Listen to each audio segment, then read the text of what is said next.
আজকে এমন একটা মেয়ের গল্প শোনাবো যে মেয়েটা ছোটবেলা থেকেই কষ্টের সাথে যুদ্ধ করে বড় হয়েছে, যাদের জীবনের প্রতি অনেক অভিযোগ, যারা অল্পতেই ভেঙে পড়েন। তারা ভিডিওটা মনোযোগ দিয়ে শুনুন। আমার বাসা নীলফামারী জেলা, আমার নাম একই, আমার মা বাবার একমাত্র মেয়ে আমি। সময়টা ছিল 2010 সাল। আমার বাবা ছিলেন একা, মানে তার কোনো ভাই বোন ছিল না। তো গ্রামে জমি নিয়ে এক প্রতিবেশীর সাথে আমার বাবার একটু দ্বন্দ্ব শুরু হয়।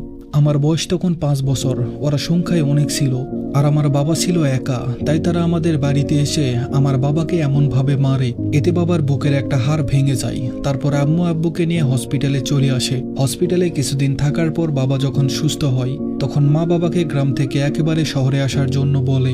অবশ্য আমার মামার বাসা ছিল নীলফামারী সদরে। তখন বাবা আমাদের গ্রামের সমস্ত জায়গা জমি বিক্রি করে শহরে মামার বাসার পাশে একটা জমি কিনে, আর সেখানে একটা বাড়ি তৈরি করে, আর পাশাপাশি বাবা ব্যবসা শুরু করে। এভাবে আমাদের দিন খুব ভালোই যাচ্ছিল। তো সেখানে আমাকে একটা মহিলা মাদ্রাসায় ভর্তি করে দেয়। আসলে আমার কোনো ভাই বোন ছিল না। মা বাবার বিয়ের 5 বছর পর আমি জন্মগ্রহণ করি। আমার জন্মের পর ডাক্তার বলেছে আমার মায়ের আর কোনোদিন বাচ্চা হবে না। আমার মা বাবা আমাকে নিয়ে অনেক খুশি ছিল, আর আমার বাবার আত্মীয় স্বজন বলতে কেউ ছিল না। শুধু একমাত্র আমাদের আত্মীয় ছিল আমার মামা। 2020 সালের মাঝামাঝির দিকে আমি তখন কোরআনের 20 পারা হেফজতে ছিলাম। করোনার কারণে মাদ্রাসা ছুটি দিয়ে দেয়। অনির্দিষ্টকালের জন্য আমি তখন বাসায় চলে আসি। আমার মা বাবা ব্যতীত কারো সামনে আমি নিকাব খুলে যাইনি কখনো। তো হঠাৎ একদিন আমাদের বাসায় একটা ছেলে আসে বাবাকে খুঁজতে, আর সে সময় আমি বাসাতে হিজাব ছাড়া ছিলাম। আমি মাদ্রাসায় ভর্তি হওয়ার পর ওই প্রথম কোনো ছেলে আমাকে হিজাব ছাড়া দেখে। আমি সাথে সাথে অন্য রুমে চলে যাই। তারপর থেকে ওই ছেলেটা আমার বাবাকে প্রতিনিয়ত আমাকে বিয়ে করার জন্য বলতো, কিন্তু আমার বাবা এতে রাজি ছিল না। আমার বাবা যখন রাজি হচ্ছিল না, তখন ওই ছেলেটা আমার বাবাকে অনেক ভয়ভীতি দেখাতে শুরু করে। এতে মা বাবা অনেকটা ভেঙে পড়ে। ওই ছেলেটা আমাদের জেলায় আওয়ামী লীগের কোনো একটা পদে ছিল, তাই বাবা কাউকে বললেও কোনো লাভ হতো না। ওই ছেলেটা এক পর্যায়ে বাবাকে হুমকি দেয়, ওর সাথে বিয়ে না দিলে ও আমাকে বাসা থেকে তুলে নিয়ে যাবে। ওই ছেলেটা নাকি অনেক নেশা করতো, তাই বাবা মা ও আমি ওর কোনো কথাতেই রাজি হচ্ছিলাম না। একদিন রাতে ওই ছেলেটা কয়েকটা ছেলে নিয়ে আমাদের বাসার সামনে চলে আসে। ওই দিন বাবা ওই ছেলেগুলোকে বুঝিয়ে হাতে পায়ে ধরে ফেরত পাঠিয়ে দেয়। কিন্তু দুর্ভাগ্যবশত তার 1 সপ্তাহ পরেই বাবা হার্ট অ্যাটাক করে মারা যায়। বাবার মৃত্যুর পর মা আর আমি অনেকটা ভেঙে পড়ি, এমনকি আমরা অসহায় হয়ে পড়ি। তারপর থেকে আমি আর কখনো বাড়ির বাইরে যাইনি। ওই ছেলেটাও আমাদেরকে বিরক্ত করা ছেড়ে দেয়। তবে ওই ছেলের জন্য আমি আমার বাবাকে হারিয়েছি। আল্লাহর কাছে মোনাজাতে অনেক কান্না করেছি।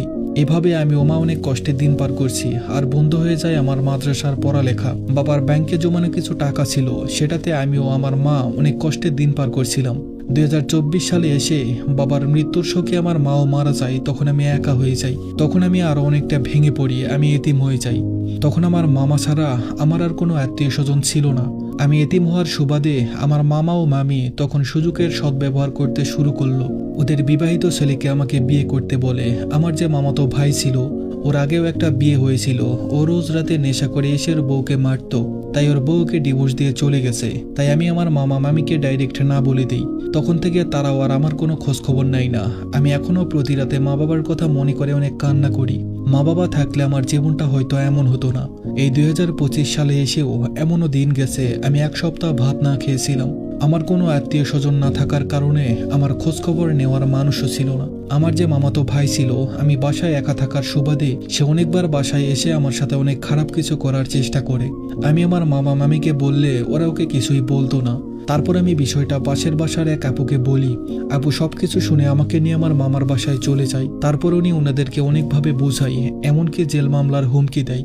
তারপর থেকে আমার মামাতো ভাই আর কখনো আমাদের বাসায় আসেনি। তার কিছুদিন পর থেকে সেই আপুটাও আমাকে সাহায্য করতে শুরু করলো। কিছুদিন পর উনি আমাকে একটা জব নিয়ে দিল 5,000 টাকা বেতনে। সেই টাকা দিয়ে আমার দিন কেটে যায়। আমার ভবিষ্যতে কি লেখা আছে একমাত্র আল্লাহই ভালো জানে।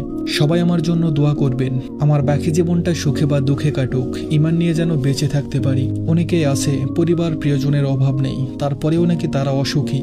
তাদের উদ্দেশ্যে আমি একটা কথা বলি, আমার জায়গায় একবার এসে দাঁড়ালে বুঝতে পারবেন বাস্তবতা কি জিনিস।